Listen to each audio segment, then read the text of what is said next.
I need to do this. It's all like broken, so I don't think this one works like it should. It's so destroyed, this rubber. It's so old. It's like coming off so easily. And it doesn't look like it's damaged yet. We're gonna change this rubber, because this is all like, shouldn't be any holes in it. It should be sealed properly. It doesn't look that bad actually, it's shiny still, so I think the car has just been sitting and the rubber went bad. So I'm gonna push this out, and the easiest way to do that, I think, is to use the brake pedal. So I'm gonna brake until it comes out. I'm just gonna put this under here because it's gonna come out a lot of oil.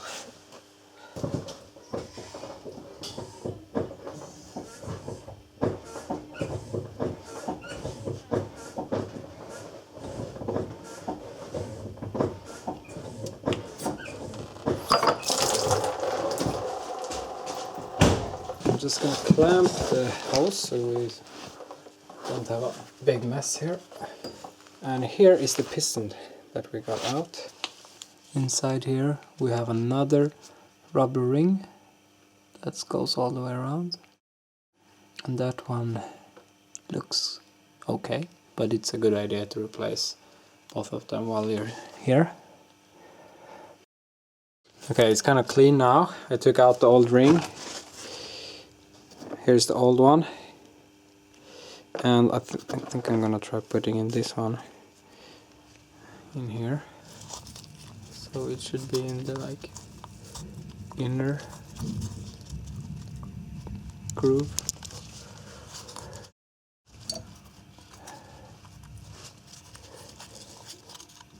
So it's all in there, and then we have the piston. I cleaned it up a bit. And I put this new, this is how it should be. Easy to move and stretch, doesn't break, no cracks. And it fits inside that groove. So now I need to put this one in and get this groove to go in here, which might be tricky. So I'm just gonna clean this up. And then I'm gonna move this down.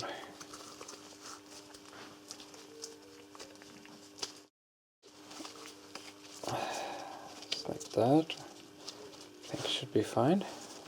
Another important thing, we need to open this bleed valve thing so air can get out when we push the piston in.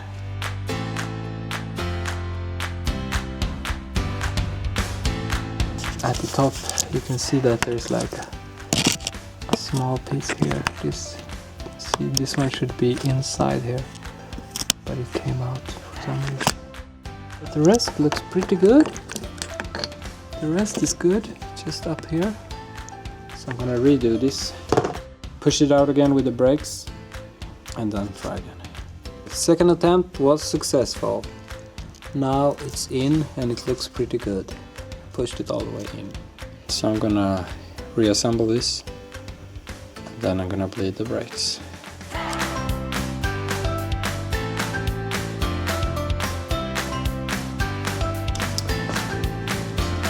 I have checked this brake and it is fine. The rubber is way better on this side and it spins quite freely. The back brakes, they spin easily as well, and the rubber looks good. So the brakes are pretty well done, and under the car it looks okay, I guess. The exhaust is pretty rusty, but I mean, it's an old car. It doesn't have any obvious leaks, so I'd say it's pretty good. And like the brake lines, they have been replaced. This is copper brake lines, so they won't rust as fast. You can see here that they actually put in copper here, because this is probably the replaced part, and this is the old one, I'm guessing. And we have our new clutch slave cylinder, and it's working perfectly. And in the back here we have more rusty exhaust, but it's rusty, but it doesn't seem to have any obvious leaks, so it don't need any attention. Here we have more brake lines, and they look okay. They're greenish, so they must be copper. The car is pretty much ready for inspection.